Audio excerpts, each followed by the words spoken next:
Boy, look at this new snazzy backpack showing everyone my shade level. I'm digging it. But it is Wednesday, and we all know, agents, that stoop kid never leaves his stoop. Here we go. What's going on, YouTube? Kamikazevondoom here with another Division 2 video, and I'm just checking in on you. What's going on? How are ya? Now, today is March the 12th, and this is going to be your weekly vendor reset and must-buys for Cassie Mendoza and Danny Weaver. But before we get into that, we have to find the snitch, and, well, sit back, relax, grab that popcorn, don't forget to hit that like, subscribe if you haven't already, and let me know what you think in the comment section below. Now, the snitch does show up in over a dozen different locations throughout the open world. So please, let everyone know in the comment section below where you typically find the snitch. That way you can help each other out and everyone can get to the snitch today, because remember that these vendors open and close every other day. So if you miss it today, you might have to wait a few days. All right? Now, for my snitch location. My snitch location is, boop-a-doo, coordinates are 1408 by 3626, and I am just south of the 1040 safe house. Now, the fastest way to get to this location, all you have to do is fast travel to the Jefferson Trade Center and run across the street. Pretty simple, right? Now, if you pick up this bounty, you can actually go to bounty details and abort the bounty and keep it for later. And you can see, because my global difficulty setting is set to heroic, all of these bounties are now all heroic. Pretty cool. Now we're going to look for the white shopping cart icons that are on the map. There should be 2 of them. Here is Cassie Mendoza's location. She is in Federal Triangle this week, just outside of the theater settlement. And for Danny Weaver, Danny Weaver is over here in West End. So we'll go to Danny Weaver last, but we will jump over to Cassie Mendoza right now. That way we can see what she is selling, and then we can jump over to Danny Weaver and just pick up those caches.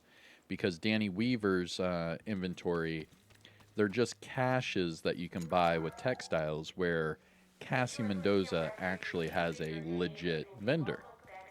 So let's run over here. All you have to do is fast travel to the theater and then exit out of this side entrance, or side exit, whatever you want to call it. And then run over here to Cassie Mendoza. And I should be able to run now. There we go. Easy peasy. Now I like to highlight the location, that way I never get lost. And then that way I can just run around here and know exactly where I'm going. The door does not give you a interaction symbol or indicator until you are right on top of the door. So for example, if you did not have Cassie Mendoza highlighted, you couldn't really see where Cassie is located. And once you get all the way up on top of the door, you can see there's no indicator. But once you get way up on there, there you go. And here we go, Cassie Mendoza. Timestamp it, do whatever you need to, and booyah.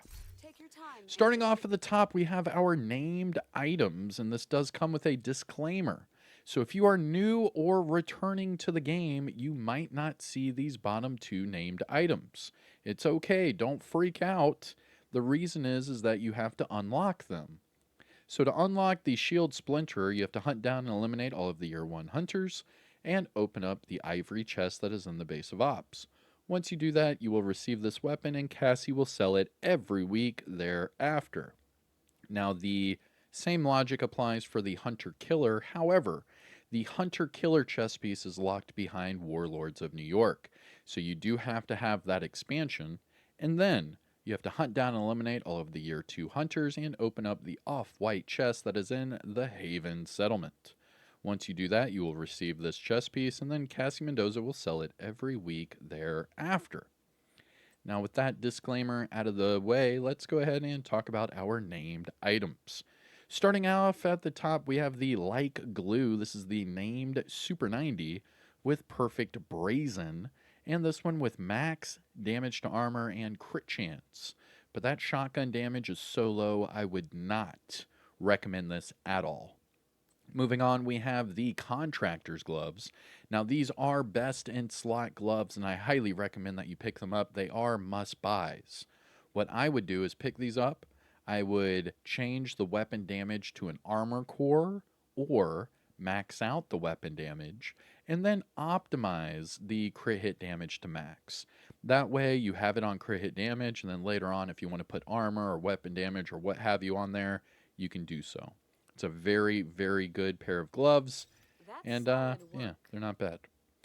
Going to the Shield Splinterer, this is the named F2000 with Perfect Optimist as that talent, and this one with Rate of Fire, but the other attributes are high enough to where you could just change Rate of Fire to damage to targets at a cover, and you're good to go. And finally, for the named items, we have a Hunter Killer chest piece. This is the named Going Gear chest with Perfect Intimidate, and this one, Skill Haste and Explosive Resistance. Gross. Moving on. Going to the gear set items, we have a Eclipse Protocol backpack with Skill Haste, Eclipse Protocol chest piece with Health, Negotiator's Dilemma gloves with max explosive resistance, Umbra knee pads with Health, Rigger holster with weapon handling, and finally a must-buy Striker mask with max weapon damage. You could easily change weapon handling to whatever it is you want and have a god-rolled Striker mask. Pretty cool. Going to the high-end items, we have a AUG with Sledgehammer and health damage, an M870 with max shotgun damage, swap speed, and spike, a Uzina Gattaca chest piece with glass cannon, status, and hazard, and finally, Hanayu knee pads with skill damage and explosive resistance. Now, what I would do with the Hanayu knee pads is just change the explosive resistance off for skill haste, and you could use that for whatever skill build you want. That's really not bad. Not bad at all. Going to the mods, we have Repair Skills 17.4 and Firefly Speed of 8.6.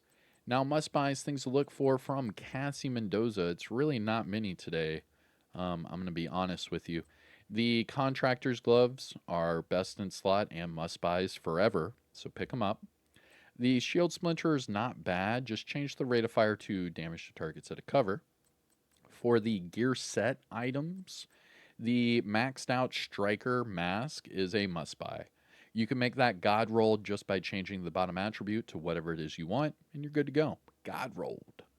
And then finally, for the high-end items, we have a Hanayu pair of knee pads that you could just change the explosive resistance to skill haste, and then you're good to go for whatever skill build you want. I believe that's only 3 items, people. 1 named item, 1 gear set item, and then 1 high-end item. Eesh. Not the best in the world, but it is what it is. Now let's jump over to Danny Weaver and see what kind of caches we get this week. Hopefully Danny Weaver gives us something good, because Cassie was a bit of a letdown, I'm not going to lie. But nevertheless, I am happy about this new backpack. Really cool backpack.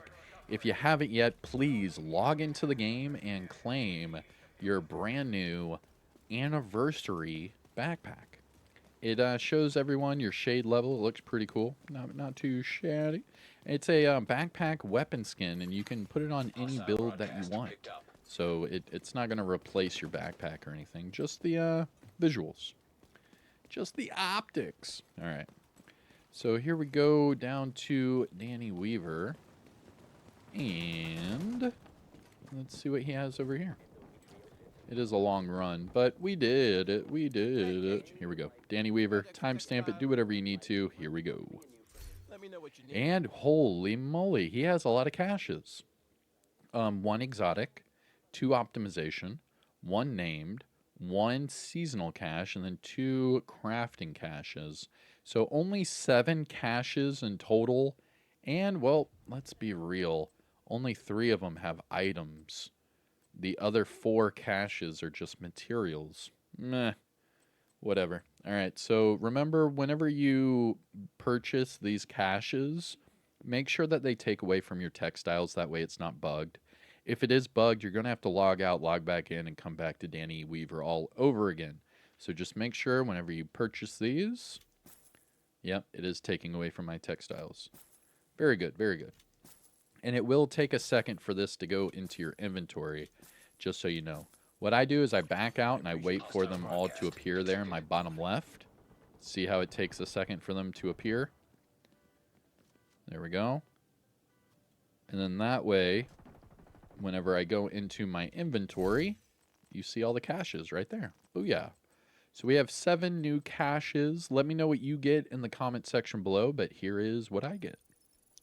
For the exotic, I got the Catharsis God rolled. Holy shit. Nice. For the named item cache, I got a 0F's chess piece. That's perfectly unbreakable. Very cool. And for the seasonal cache, FAL and shiny monkey holster. Very nice. Now the rest of these are just they're just materials. Nothing too crazy, but I do need some materials. I've been making some cool builds here lately that I need to show all of you. But nevertheless, I think it's time for me to jump over to Twitch. So if you didn't know, you can follow me over there at Kamikazevondoom for all my live streams that I'm doing during these drops. So again, you can catch me for all of those live streams over there on Twitch. But that is it for me, agents. I hope you all have a great day. I hope that, uh-oh. Let me take out this, dude. He's just running. Come on, man. There we go. And there we go. All right, cool. But like I was saying, I hope you all have a good day. Catch me over there on Twitch for my live streams to get your exclusive drops. And don't forget to pick up your new backpack that is out right now, the Anniversary Backpack. That's it for me. I'm Kamikazevondoom. Take care of yourself. Enjoy the rest of your day. And I'll see you in the next one. Peace out.